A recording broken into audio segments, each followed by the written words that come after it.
వరిలో ఆరుతడి పద్ధతి ఆల్టర్నేటివ్ వెట్టింగ్ డ్రైయింగ్ మెథడ్ లో ఉపయోగించేటటువంటి ఈ పైప్ ఇది. మరి దీనివల్ల యూజ్ ఏంటి అంటే రైతులు సాధారణంగా వరి పొలాల్లో నీరు ఉన్నప్పుడే మళ్ళీ నీరుని ఇవ్వడం జరుగుతుంది.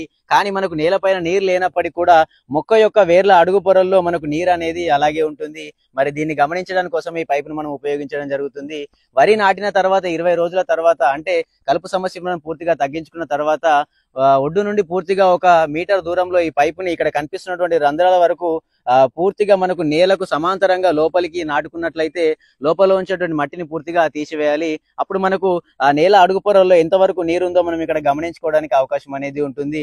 అయితే మనకు ఎప్పుడైతే నేల ఉపరితలం నుంచి ఒక 5 సెంటీమీటర్ల వరకు కిందికి అనేది ఆ నీరు అనేది వస్తుందో అప్పుడే మనం మళ్ళీ నేల ఉపరితలం నుండి ఒక 5 సెంటీమీటర్ల వరకు పైకి నీరు అనేది ఇవ్వాల్సి ఉంటుంది.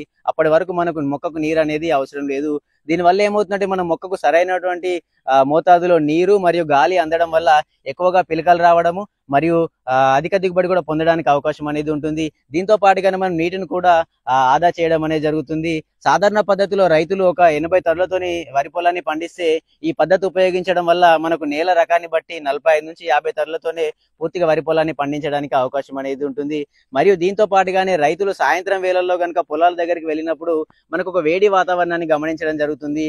దీనికి కారణం వరి పొలాల్లో ఎప్పుడూ నీరు నిల్వ ఉండడం వల్ల మనకు అందులో ఉంచి మీథేన్ అనేటటువంటి ఒక వాయువు బయటకు రావడం జరుగుతుంది. దీనివల్ల భూమిపై ఉన్నటువంటి వాతావరణం పూర్తిగా వేడెక్కడము, సూర్యరశ్మి నుంచి వచ్చేటటువంటి అగ్నిలోహిత కిరణాలు ఏవైతే ఉన్నాయో వాటిని అడ్డుకునేటటువంటి ఓజోన్ పొరను పూర్తిగా నష్టపరచడం అనేది జరుగుతుంది. మరి ఈ ఆల్టర్నేటివ్ వెట్టింగ్ డ్రైయింగ్ పద్ధతిలో కనుక రైతులు వరి పొలాన్ని సాగు చేసినట్లయితే నీటిని ఆదా చేయవచ్చు మరియు అధిక దిగుబడిని పొందవచ్చు. దీంతో పాటుగానే పర్యావరణాన్ని కూడా కాపాడవచ్చు.